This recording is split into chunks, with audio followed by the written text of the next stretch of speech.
एक बार की बात है, एक जंगल में एक शेर और एक चीता रहते थे।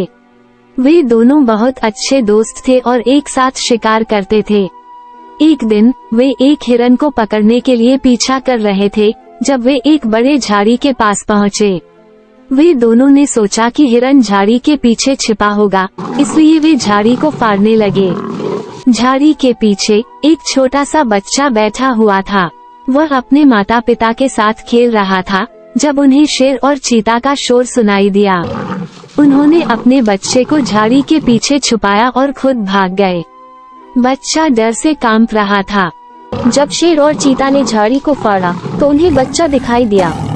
वे दोनों बच्चे को देखकर चौंक गए।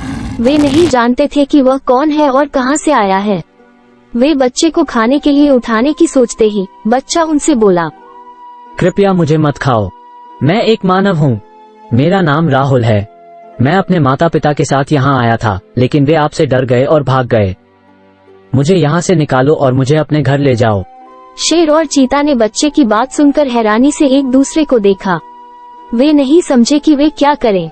वे बच्चे को खाने के लिए उठाने की सोचते ही उन्हें एक आवाज सुनाई दी, रुको रुको, उसे मत छुओ, वो मेरा बेटा है। वे आवाज की तरफ देखे तो उन्हें एक आदमी और एक औरत दिखाई दिए। वे बच्चे के माता पिता थे। वे अपने बच्चे को छोड़कर भागे थे, लेकिन फिर वापस आ गए थे।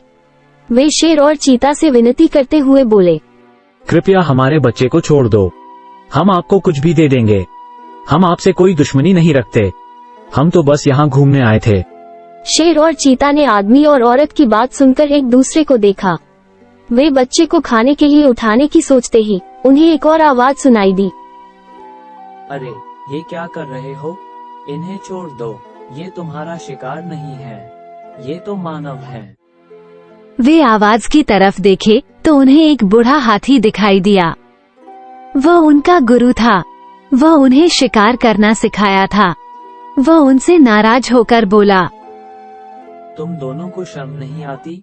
तुम इतने बड़े हो गए हो, लेकिन अभी भी अनाड़ी हो। तुम्हें पता नहीं है कि मानव हमारे दोस्त हैं? वे हमें खाना, पानी, दवा और आश्रय देते हैं। वे हमारे लिए वनों की रक्षा करते हैं। वे हमारे साथ दया, करुणा और प्रेम से पेश आते हैं। तुम उन्हें कैसे नुकसान पहुंचा सकते हैं? बूढ़ा हाथी के कहते हैं शेर और चीता वहां से चले गए और उनके माता पिता उस बच्चे को उठाकर वहां से चले गए।